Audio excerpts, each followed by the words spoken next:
Halo teman-teman semuanya, apa kabar? Semoga semuanya dalam keadaan sehat-sehat ya. Long time no see. Seperti biasa saya sedikit sibuk. Nah kali ini teman-teman saya punya satu topik yang sangat menarik nih tentang Salomo atau Sulaiman. Ini berdasarkan dua versi ya teman-teman, Al-Quran dengan Alkitab. Nah kita akan mengecek ya teman-teman, apakah Salomo itu seorang raja atau Salomo itu seorang nabi. Tentu di sini saya akan memakai referensi Al-Quran ya teman-teman dan juga Alkitab. Tetapi lagi-lagi saya mohon maaf untuk teman-teman kita atau saudara-saudara kita yang muslim. Saya tidak ada maksud apa-apa ya teman-teman. Di sini saya hanya mau belajar. Di sini saya hanya mau membandingkan supaya kita bisa tahu mana yang benar dan mana yang miss ya teman-teman. Sulaiman telah mewarisi Daud dan dia berkata, wahai manusia, kami telah diajari bahasa burung dan kami dianugerahi segala sesuatu. Sesungguhnya ini benar-benar karunia yang nyata. Jadi saya tidak bacakan kata yang ada di dalam tanda kurung ya teman-teman. Coba kita cek tafsirnya. Di sini lagi-lagi ya teman-teman, jangan salah paham. Di sini saya hanya mau membandingkan ya teman-teman. Alkitab dengan Al-Quran. Tentu Sulaiman dalam Al-Quran ini adalah Salomo ya teman-teman. Itu bukan Salomo yang lain. Jadi Salomo itu hanya satu saja teman-teman.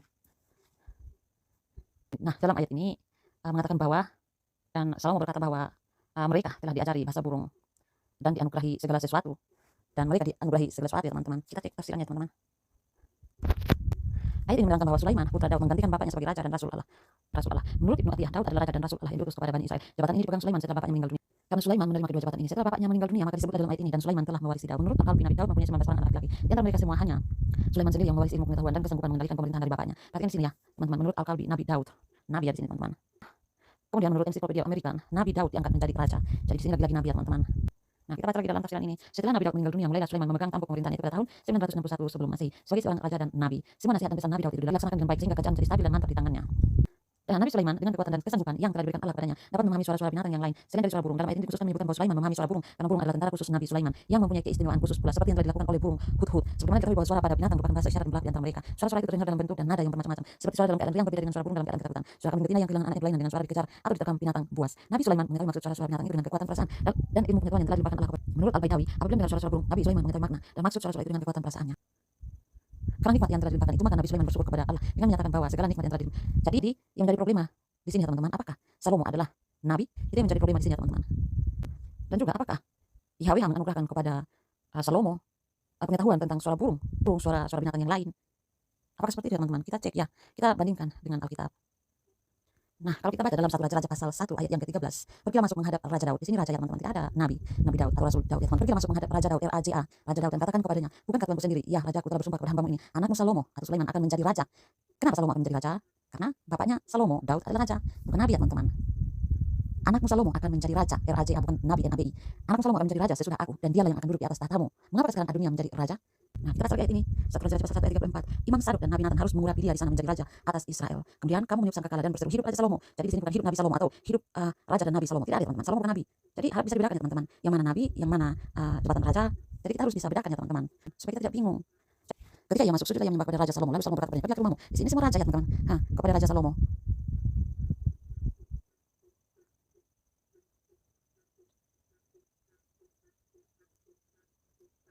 Tuh, ayat 39, hidup Raja Salomo. Jadi Salomo itu raja ya teman-teman, bukan nabi.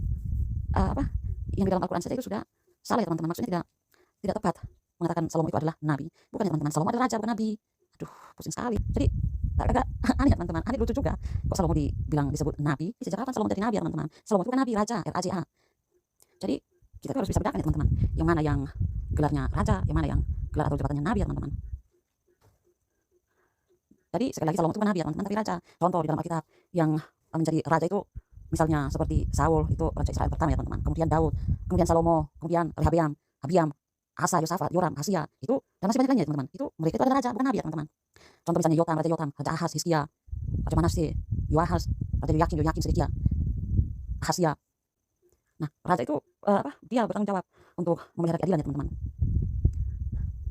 Raja juga dia tidak hanya bertindak sebagai hakim ya teman-teman, tapi juga raja itu dia juga memelihara keadilan dan memberitakan hukum Taurat ya teman-teman.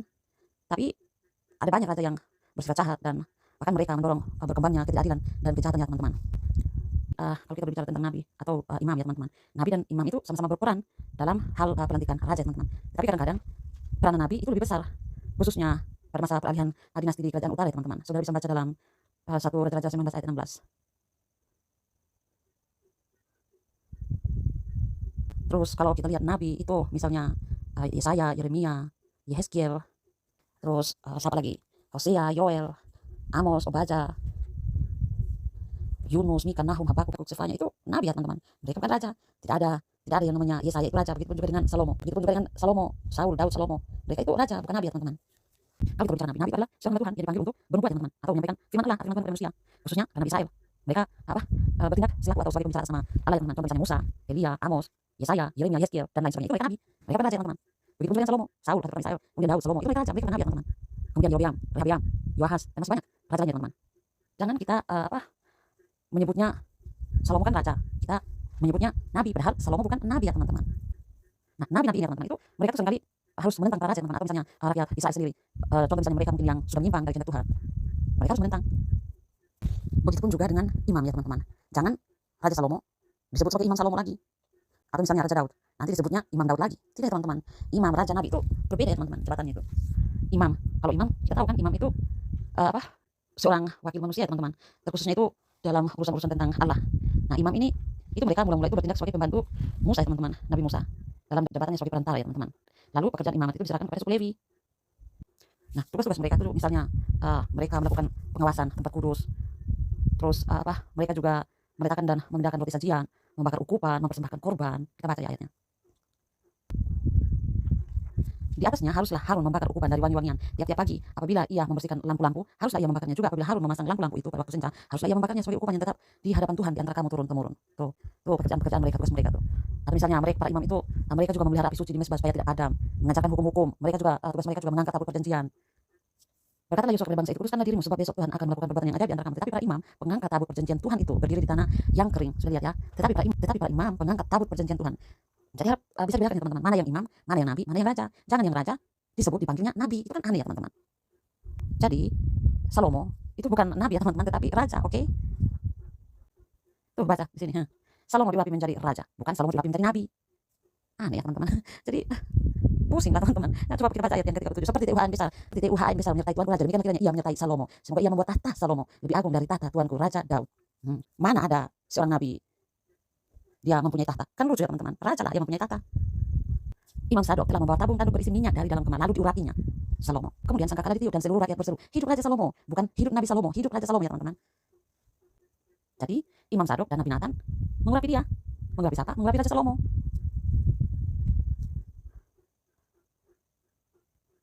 Imam Sadok dan Nabi Nathan harus mengurapi dia di sana menjadi raja atas Israel. Kemudian kamu meniup sangkakala dan berseru, hidup Raja Salomo. Jadi jelas ya teman-teman, Salomo itu raja bukan nabi ya teman-teman. Oke, terima kasih ya teman-teman. Semoga kalian bisa membedakan mana yang nabi, mana yang raja, dan mana yang imam ya teman-teman. Oke, terima kasih.